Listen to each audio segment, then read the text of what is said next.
Às 7h12. Repita. 7h12, o Tribunal de Contas do Estado formou maioria para aprovar o acordo que prevê o pagamento dos salários atrasados para o conselheiro Maurício Requião. O julgamento está acontecendo no plenário da Corte e já há maioria formada para fazer o pagamento dessa indenização milionária. Votaram, então, já favoravelmente a esse acordo os conselheiros Augustinho Zucchi, que é o relator do caso, o Fábio Camargo Durval Amaral e também o Ivens Linhares. Restam ainda votar os conselheiros Ivan Bonilha e o substituto Tiago Álvares Pedroso, convocado porque Requião não poderia votar em uma ação que beneficia ele diretamente. Foi Pedroso, inclusive, quem pediu o adiamento do julgamento, que seria encerrado ontem à tarde. Ele fez o pedido do cálculo de valores que poderiam ser descontados a título de imposto de renda e contribuição previdenciária, assim como a discriminação da composição de cada rúbrica que compõe a remuneração pretendida. Com isso, a análise vai ser retomada pelo Pleno do Tribunal de Contas do Estado na semana que vem.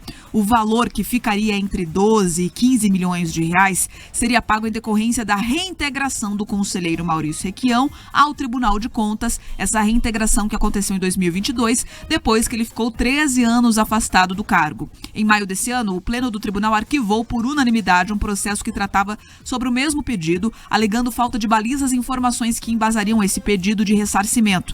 Com isso, aquele caso foi extinto sem ter o mérito analisado, ou seja, não foi julgado naquele momento se ele realmente teria ou não direito aos salários e benefícios em atraso. Mas, apesar de determinar o arquivamento do pedido, o Tribunal de Contas também deixou claro que o conselheiro poderia ingressar com um novo pedido, e foi o que ele fez, desde que o requerimento estivesse embasado, é claro, com informações sobre os valores que deveriam ser restituídos. 6 meses, então, depois daquele primeiro julgamento, agora a Corte está prestes a aprovar um acordo garantindo, então, que Maurício Requião receba os salários atrasados. Bom, que presente de Natal para a família Requião. Você já pensou? Se ganhar aí milhares de reais, estamos falando em 12 milhões de reais, dá para construir umas 10 creches. De uma pancada só, sem trabalhar. Temos que reforçar isso aqui, ele não trabalhou. A justiça o afastou por nepotismo, que diz a lei, que um homem público não pode indicar outro por ser seu familiar. Ele foi indicado pelo irmão governador, então me parece óbvio. Mas no Brasil, as coisas funcionam de forma torta. Então, o governador indicou, mesmo contra a lei, a Assembleia aprovou na época e ele chegou a assumir o cargo. O caso foi ao Supremo Tribunal Federal, que falou, não, a lei diz outra coisa, tá fora. Ele ficou aí mais de 10 anos fora do cargo. O judiciário brasileiro, dentro do mesmo processo, mudou de opinião. Falou, não, pode sim, volta aí. Ele voltou. Nesse meio tempo, nesses 12 anos que a Bia trouxe ali, que ele ficou fora do cargo, foi contratada outra pessoa, foi indicado outro conselheiro. Nós, pagadores de impostos, pagamos uma outra pessoa para fazer o trabalho dele, que é o Ivan Bonilha.